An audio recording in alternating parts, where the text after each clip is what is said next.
29 de abril de 1945, sul da Alemanha. Botas americanas esmagam o cascalho nos arredores de Munique. A guerra está quase no fim. Hitler está trancado em seu bunker há poucos dias de cometer suicídio. Mas, para os homens da 45ª Divisão de Infantaria, o verdadeiro horror está apenas começando. Eles avançam em direção a um lugar chamado Dachau. O que eles estão prestes a encontrar levará alguns soldados a cometer atos que jamais serão mencionados. O cheiro atinge o grupo primeiro. A quilômetros de distância, antes de qualquer contato visual, o fedor domina o ar da primavera. É o cheiro de carne humana em decomposição. Milhares de cadáveres apodrecendo sob o sol alemão. A divisão Thunderbird está em combate há 511 dias consecutivos. Eles desembarcaram na Sicília em julho de 1943. Tomaram Palermo. Abriram caminho pela Península Italiana sob fogo pesado. Suportaram 135 dias encurralados em Anzio, com a artilharia alemã martelando dia e noite. Viram amigos serem despedaçados dentro das trincheiras. Porque esses homens ainda seguiam em frente, eles haviam perdido quase tudo, mas a ordem era avançar. Atravessaram o sul da França, destruíram a linha Siegfried e cruzaram o Reno. A taxa de baixas da unidade chega a 75%. 3 de cada 4 homens que começaram na divisão estão mortos ou feridos. Os sobreviventes viram todas as formas de morte que o campo de batalha pode oferecer. Nada disso serviu de treinamento para o que esperava no fim daquela estrada. O tenente-coronel Felix Sparks tem 28 anos. Ele lidera o 3º Batalhão do 157º Regimento de Infantaria. Suas ordens são diretas: garantir a segurança do campo de concentração de Dachau. À primeira vista, uma missão de rotina, mas na prática, um mergulho no abismo. Naquele momento, ninguém sabia exatamente o que significava o termo campo de concentração. As palavras ainda não carregavam o peso do extermínio sistemático. No vídeo da época, nota-se: os soldados avançam com as armas em punho, mas sem entender a escala do crime. Eles esperavam um quartel. Encontraram um cemitério a céu aberto. O som do metal batendo nos portões ecoa. O silêncio que se segue é absoluto. À frente deles, um trem. 39 vagões de carga parados em um desvio perto da entrada do campo. Nesse ponto, a realidade do combate desaparece. O tenente Sparks se aproxima do primeiro vagão e olha para dentro. Ele recua e vomita imediatamente. O interior está lotado do chão ao teto com cadáveres nus, corpos esqueléticos empilhados como lenha seca. Alguns mantêm os olhos abertos, congelados no último segundo de agonia. No chão, restos de massa encefálica se misturam à sujeira, resultado de crânios esmagados pelo peso da pilha. A decomposição está em estágios diferentes. Algumas vítimas morreram há poucos dias. Outras estão ali há semanas. Larvas se movem visivelmente entre as camadas de carne. O cheiro é uma barreira física. O soldado de primeira classe John Lee, um combatente experiente, encara a pilha e começa a chorar. No quadro, o soldado estático, as lágrimas escorrendo pelo rosto sujo. Parece que os mortos o questionam com o olhar vazio. Por que a demora?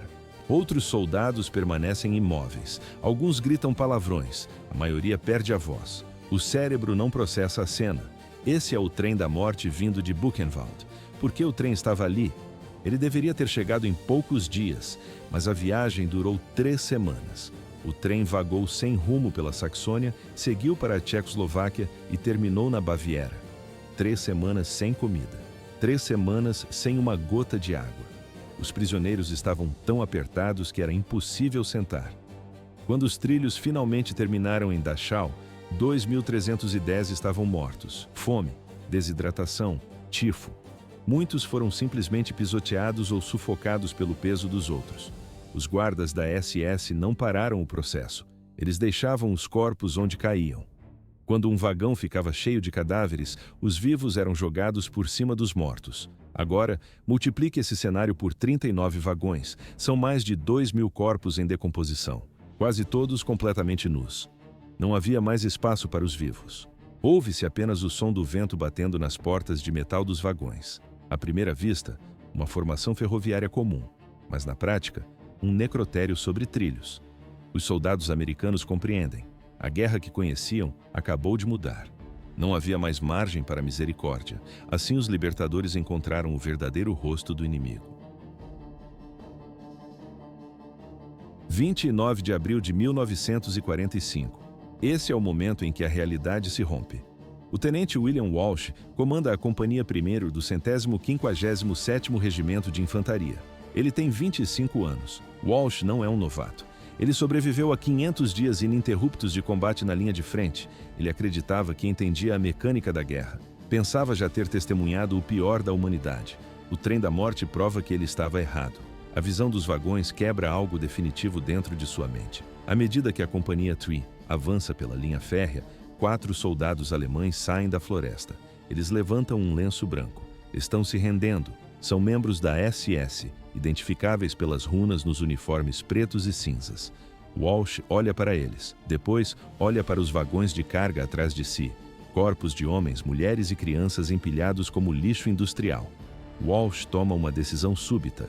Ele ordena que os 4 homens da SS entrem em um dos vagões vazios. Ele sobe logo atrás. Sem dizer uma palavra, esvazia sua pistola contra eles. Ouve-se o som dos disparos no metal.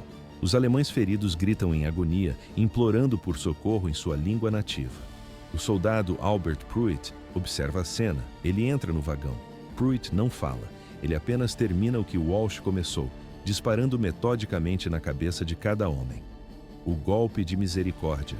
4 soldados da SS executados a sangue frio sobre o assoalho de madeira. Este é apenas o prelúdio. O coronel Sparks empurra seu batalhão para o interior do complexo. O que eles encontram desafia qualquer tentativa de compreensão lógica. O campo principal abriga mais de 30.000 prisioneiros. São esqueletos ambulantes, homens e mulheres que pesam menos de 36 quilos. No quadro, olhos fundos cravados nos crânios. A pele pende dos ossos como tecido velho e frouxo.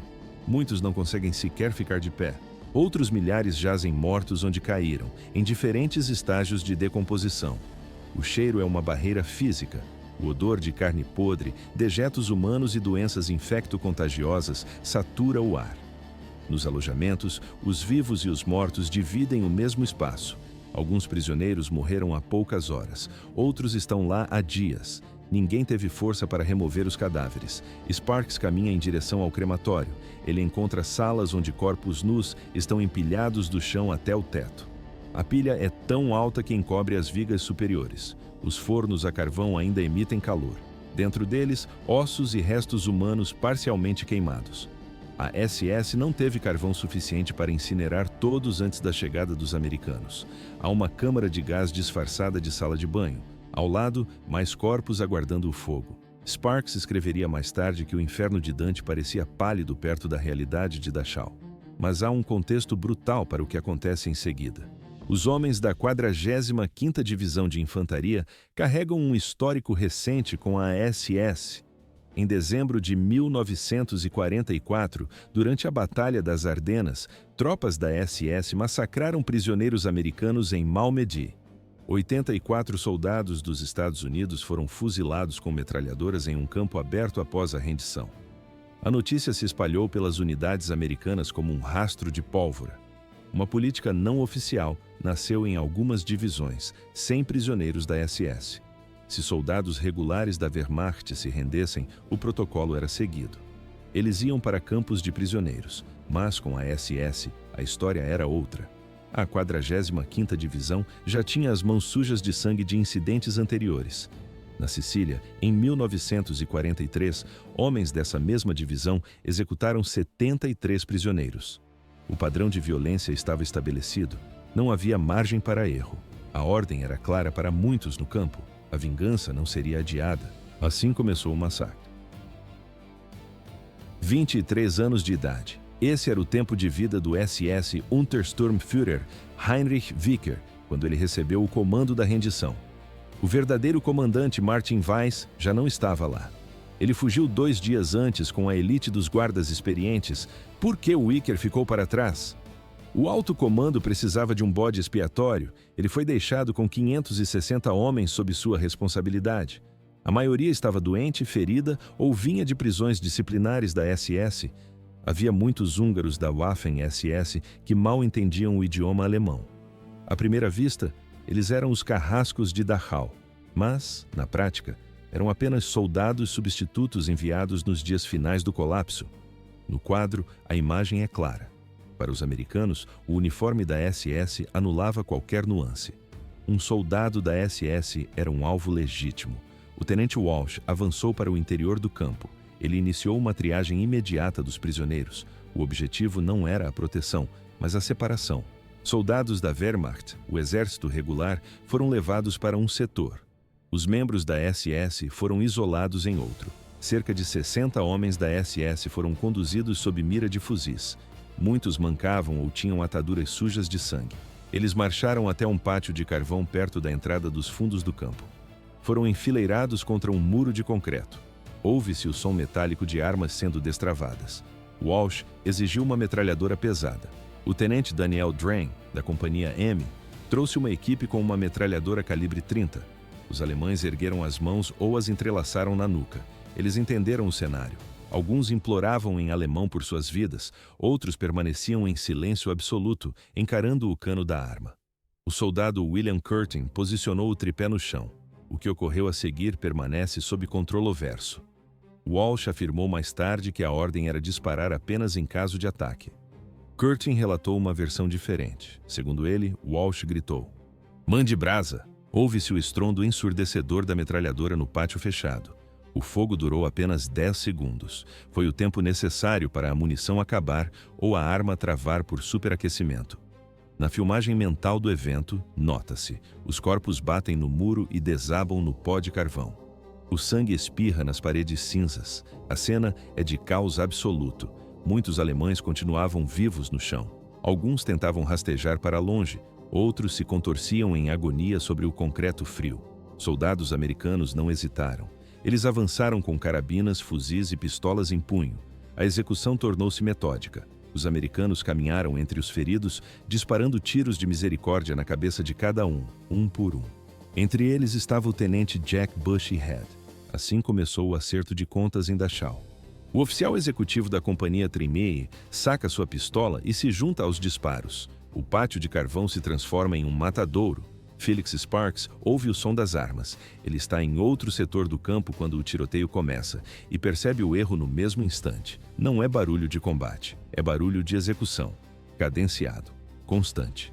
Por que Sparks correu em direção aos tiros? Ele era o comandante e conhecia o som da disciplina quebrada. O pátio de carvão guardava a resposta. Sparks corre. Ao chegar ao pátio, ele trava. 16 homens da SS estão mortos ou morrendo, amontoados contra a parede de tijolos. O sangue escorre pelo concreto frio.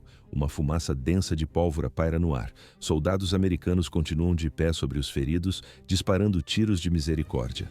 Na filmagem mental da cena, nota-se: os soldados não se escondem, eles apenas executam. Sparks puxa sua pistola. Ele não mira nos alemães. Ele aponta para o céu e dispara 1, 2 vezes. O som corta o caos e atrai a atenção dos homens. "Cessar fogo, Nice!" ele grita. "Cessar fogo agora!" Alguns soldados levantam a cabeça com o olhar perdido e vazio. Sparks avança fisicamente. Ele chuta o soldado responsável pela metralhadora, afastando-o da arma. Ele ordena a interrupção imediata da fuzilaria. Os homens baixam os rifles e pistolas lentamente. À primeira vista, uma operação de libertação, mas na prática, um crime de guerra. Sparks observa os corpos. 16 mortos confirmados. Muitos outros feridos gemendo no chão. Ele sabe o que aquilo significa. Seus homens também sabem, mas o silêncio é pesado. 30 minutos antes, esses mesmos soldados caminharam entre vagões de trem lotados de cadáveres. Eles viram salas com corpos empilhados até o teto, sentiram o cheiro dos fornos crematórios e tocaram as paredes das câmaras de gás. O ódio superou o regulamento. Sparks exige atendimento médico para os alemães sobreviventes. O sargento Howard Buchner, cirurgião do batalhão, é chamado às pressas. Ele entra no pátio de carvão por volta das 16 horas. Ele vê os 15 ou 16 homens da SS espalhados pelo muro. Ouve-se o som de respiração ofegante e gemidos baixos. Alguns feridos ainda tentam se arrastar. Buchner é um médico. Ele fez um juramento para salvar vidas, independentemente da farda do paciente. Ele caminha pelo pátio de carvão entre as poças de sangue. Ele olha para os feridos alemães e não move um dedo. Em seu depoimento posterior, ele confirmou: não examinou nenhum deles.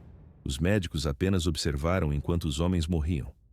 No quadro, o pátio vazio e o silêncio que se seguiu. Assim, terminou o massacre no pátio. Nenhum auxílio médico foi prestado. Os soldados apenas viraram as costas e se afastaram. Mas o massacre não termina no pátio de carvão. Na Torre B, outros 17 homens da SS são fuzilados. Os relatos divergem sobre o que aconteceu ali. Alguns afirmam que os alemães tentaram uma fuga desesperada. Outros dizem que eles estavam se rendendo. No registro visual, nota-se: os fotógrafos do Signal Corps documentaram a cena. As imagens mostram que os corpos caíram com as mãos para o alto. Foram mortos durante a rendição.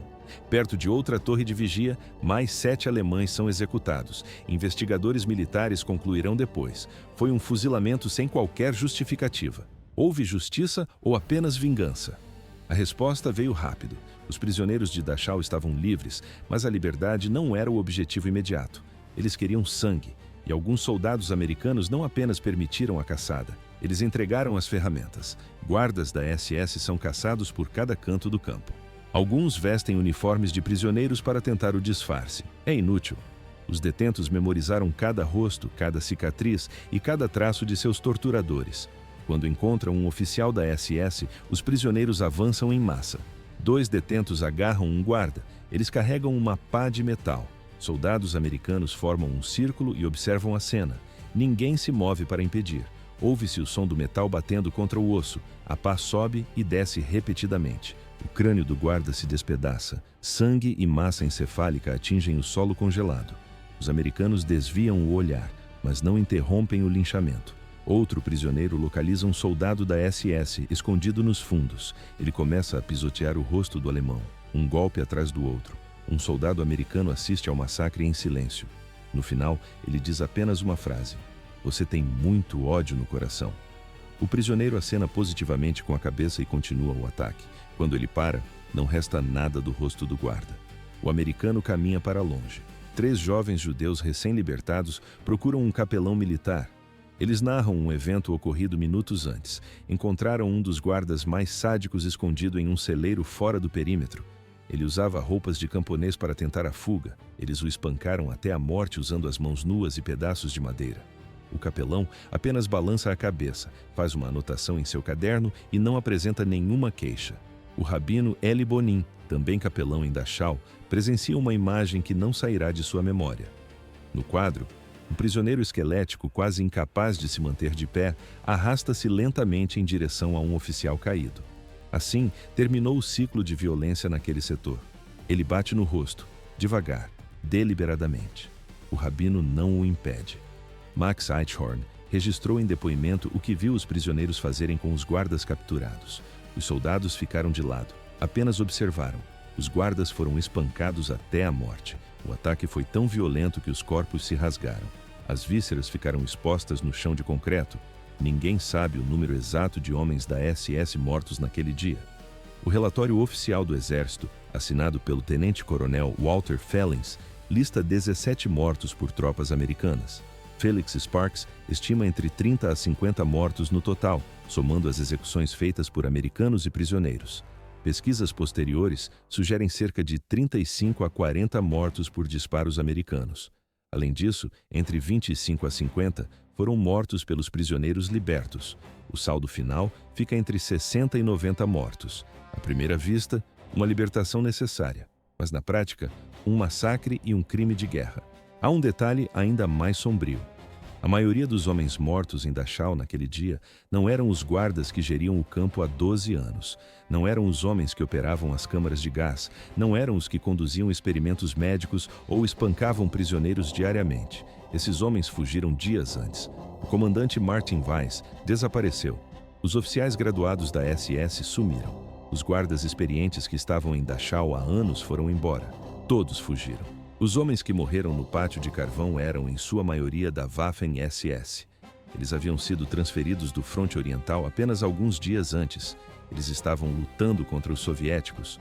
No quadro, soldados doentes, feridos e exaustos pelo combate. Ser enviado para Dachau para render o campo aos americanos parecia sorte. Era melhor do que enfrentar o Exército Vermelho.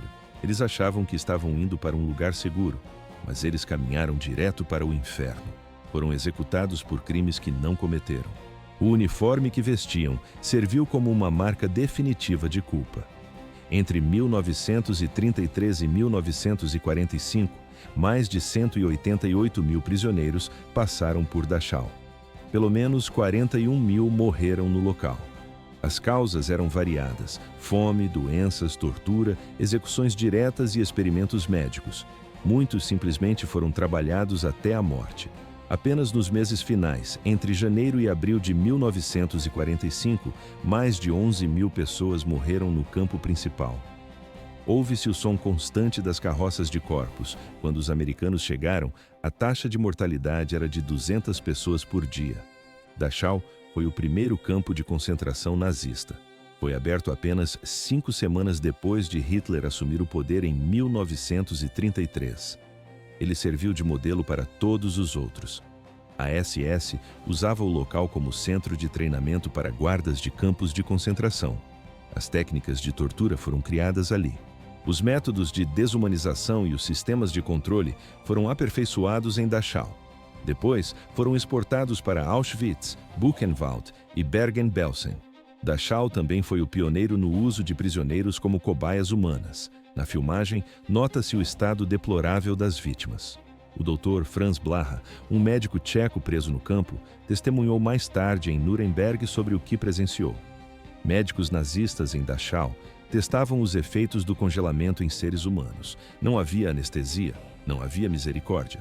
Depois, as coisas ficariam piores. O tribunal deu a sentença, mas as imagens de Dachau ficaram marcadas no asfalto. 3 centenas de prisioneiros. Esse foi o número de cobaias humanas submetidas a testes de hipotermia. O método era simples e brutal.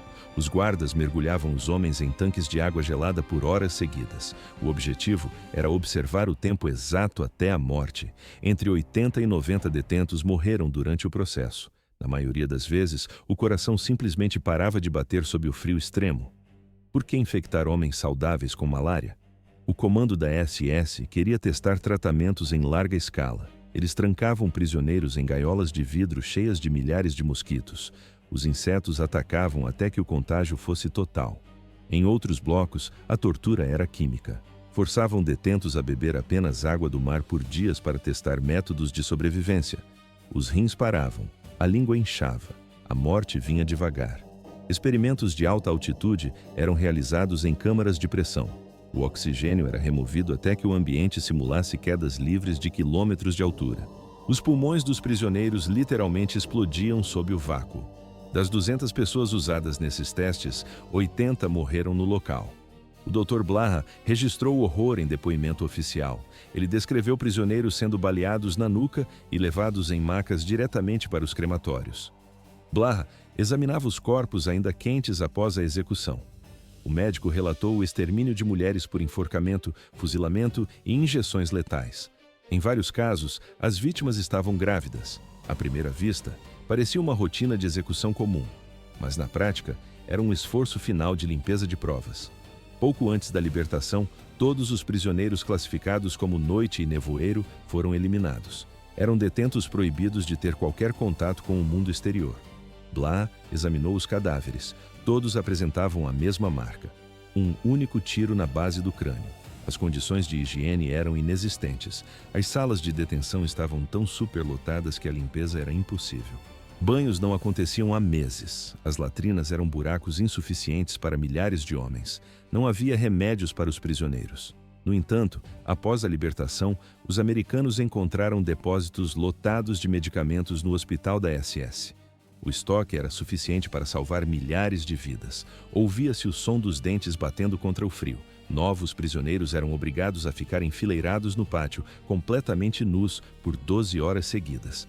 A regra valia para o sol escaldante do verão ou para o inverno rigoroso da Alemanha. Entre 1942 e 1945, 7.000 prisioneiros foram usados como cobaias. 200 médicos alemães operavam um sistema de campos de concentração. Eles conduziam os testes sem qualquer preocupação com a dor ou a segurança das vítimas. A administração da SS aprovava cada procedimento por escrito. O sadismo era institucionalizado. Quando os soldados americanos entraram em Dachau, eles viram 12 anos de assassinatos sistemáticos. O cheiro de morte impregnava as fardas. Do outro lado do pátio, viram os oficiais da SS rendidos, ainda usando uniformes impecáveis. Não havia margem para paciência. Alguns soldados americanos simplesmente perderam o controle. 2 de maio de 1945. 3 dias após a libertação, o general Arthur White ordena uma investigação formal. A missão foi entregue ao tenente-coronel Joseph Whittaker. Ele era um advogado de 41 anos que servia na Inspetoria-Geral do 7º Exército. No quadro, o pátio de carvão de Dachau, transformado em cena de crime. Whittaker chega ao local em 3 de maio. Ele inicia uma perícia detalhada. Tira fotografias, mede trajetórias de balas, recolhe estojos de munição do chão de terra. Ele encontra cápsulas de calibre 45 espalhadas. Eram disparos de pistolas e submetralhadoras. As marcas de balas na parede revelam a verdade. Os furos estão na altura do peito e da cabeça de um homem em pé. Os homens da SS foram fuzilados enquanto estavam encostados no muro. Eles não estavam tentando fugir ou atacar. Whittaker interrogou 22 testemunhas sob juramento. O depoimento ia de generais a soldados rasos. A investigação estava apenas começando. Assim, terminou a primeira fase da perícia. 29 de abril de 1945, o dia em que a disciplina militar colapsou em Dachau. Investigadores começam a interrogar cada soldado que presenciou as execuções. O que surge nos depoimentos é um cenário de caos, fúria e assassinatos extraoficiais. Os relatos não batem. Por que as versões são tão diferentes? A resposta é uma mistura de confusão, culpa e lealdade entre companheiros de farda. O soldado Curtin é direto. Ele afirma que o tenente Walsh deu a ordem clara para abrir fogo. Walsh nega tudo. O tenente sustenta que só autorizou o uso de armas caso os alemães avançassem contra os americanos. Outros soldados dizem que nenhuma ordem foi necessária. O soldado Bushyhead descreve o clima no pátio. Segundo ele, a palavra simplesmente circulou entre os homens. O plano era não deixar nenhum membro da SS vivo. O soldado William Competial confirma essa versão. Naquele momento, o sentimento geral das tropas era de que não haveria prisioneiros. Nas gravações, nota-se o tom seco dos depoimentos. Os testemunhos são pesados, mas revelam um detalhe brutal. Esses homens não estão escondendo o que fizeram. Não existe sinal de arrependimento. Alguns demonstram desafio diante dos interrogadores. Eles caminharam por dentro de Dachau. Eles viram as pilhas de corpos e o que a SS fez com os prisioneiros. Naquele instante, a Convenção de Genebra e as leis militares viraram conceitos abstratos. O direito internacional não fazia sentido dentro de um campo de extermínio. 8 de junho de 1945. O coronel Whittaker encerra a investigação oficial. As conclusões do relatório são curtas e contundentes.